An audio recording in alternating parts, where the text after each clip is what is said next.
Hey guys, yesterday on the subject of discipline in the context of wisdom, we spoke about the fact that you can't measure your spiritual temperature by how well you perform the disciplines of Scripture and of the law and of the Bible. Can't do that.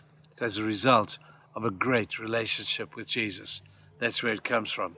But I want to take it a step further and say that a disciplined life is not necessarily an unpleasant one.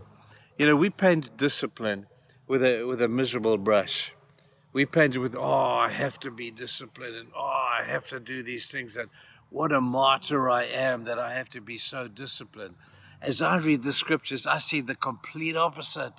I see people who love God saying, bring on the discipline. I want to worship. I want to fellowship. I want to keep the Sabbath. I want to honor God because He is holy. And they take great joy and get great fulfillment out of doing that. The longer I'm a Christian, the more I enjoy being a Christian. The longer I'm a Christian, the more I enjoy reading my Bible. The longer I'm a Christian, the more I enjoy just a time of solitude and quiet in those early morning hours where I just walk and spend time just in quiet. Nobody's saying anything. God's not speaking to me and I'm not speaking to Him, but I'm just enjoying the solitude of the enjoyment of maybe just His presence. That's good. And that's what it should be. And the longer I'm a believer, the more I'm loving the law of God. Mark Smith preached a sermon a few weeks back. You need to go and watch it, about loving the law. The law is a good thing. The law is given by God for a purpose to protect us. You want to protect yourself in life, then love the law. And the longer I'm a Christian, the more of a loving legalist I become. It's crazy. I love the law. I'm looking for indications as a human being. I need the law to keep me on track. And I've learned to love the protective nature, the protective heart of God by giving those things to me.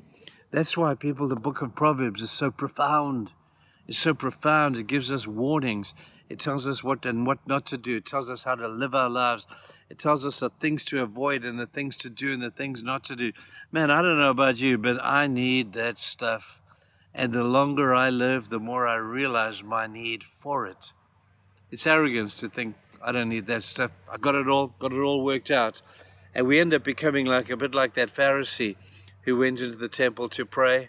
And behaviorally, he was seriously impressive. And the people knew it. And Jesus said this man in his parable, he stood up and he told everybody what a good guy he was. He said, "Oh Lord, thank you that you have seen me as I have fasted this last week, and I haven't eaten anything, and I'm so weak. Look how pale I am. And Lord, I've given my tithe, wink, wink, to the church, and I have suffered so much." And everybody's about to stand and give him a great ovation to say, "Man, you're the model of spiritual discipline." And Jesus brings that story to an abrupt end by comparing that Pharisee with a man who was a tax collector, a notorious sinner, who people despised. They didn't like him at all. And Jesus said, "Hey, check that guy in the corner. He can't even lift his eyes to heaven.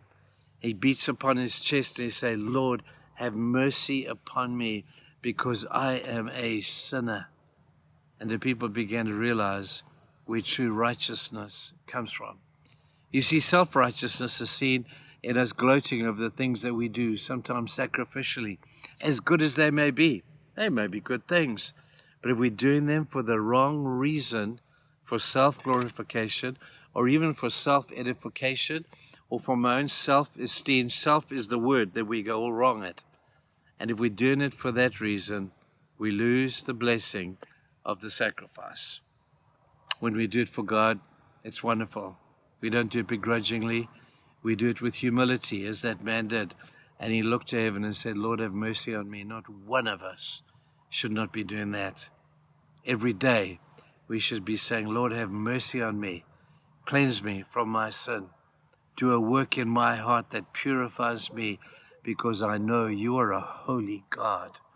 Therefore, let me strive after you, strive after your holiness, and the behavioral issues will follow out of that." Don't strive after the behavioral issues. Strive after God. Strive after the nature of God, of holiness, and watch what happens on the behavioral level. They become a joy to do. I love this verse where we find in Psalm 27, verse 4, where David says this one thing, just one thing I ask of the Lord. This is what I seek, that I may dwell in the house of the Lord all the days of my life, and to gaze upon the beauty of his holiness. Isn't that great? One thing. What is that one thing you desire over and above everything else? If it's like David, the presence of God, the holiness of God, watch what happens to the fruit of a life lived like that. Holiness will naturally be an outworking of it. Disciplines will become a natural outworking of your desire more for God, and it becomes a joy to please God by doing those things. This is a big deal. There's a lot at stake. I hope you get it right. Goodbye, people.